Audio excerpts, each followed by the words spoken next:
Okay, in this problem, we're asked to calculate the deflection of a light ray by a prism. So we're going to be dealing with a question that's asking something about refraction. When we have refraction, we use Snell's law.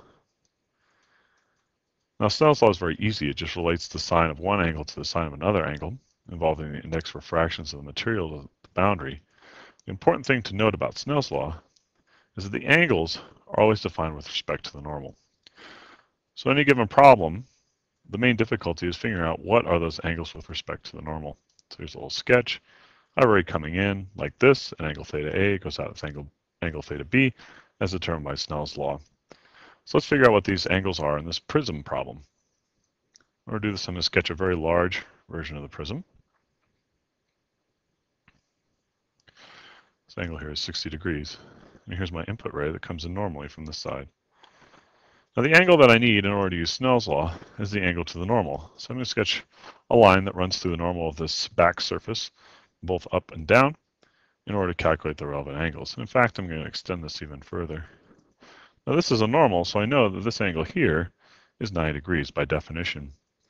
Using laws of the number of degrees in a triangle, 180 degrees in a triangle, I can see that if this is 90 down here, and this is 60 degrees as specified up in the upper right-hand corner, this angle here has to be 30 degrees.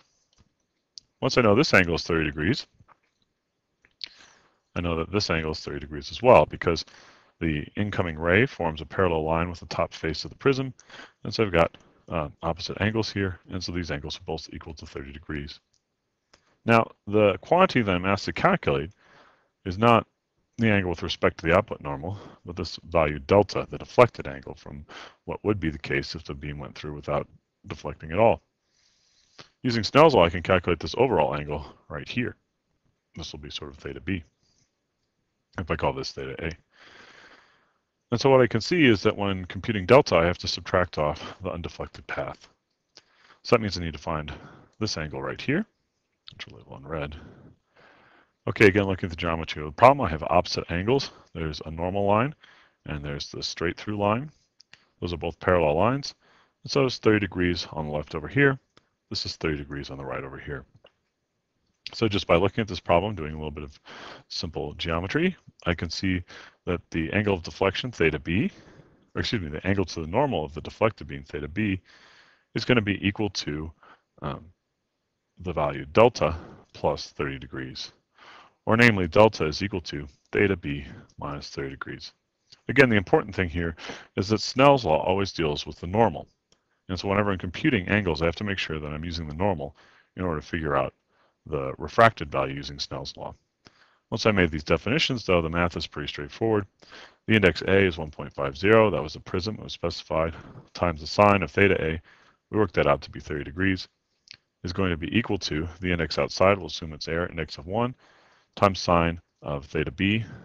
And this is the output angle with respect to the normal.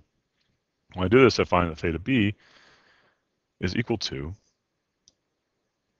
48.59 degrees.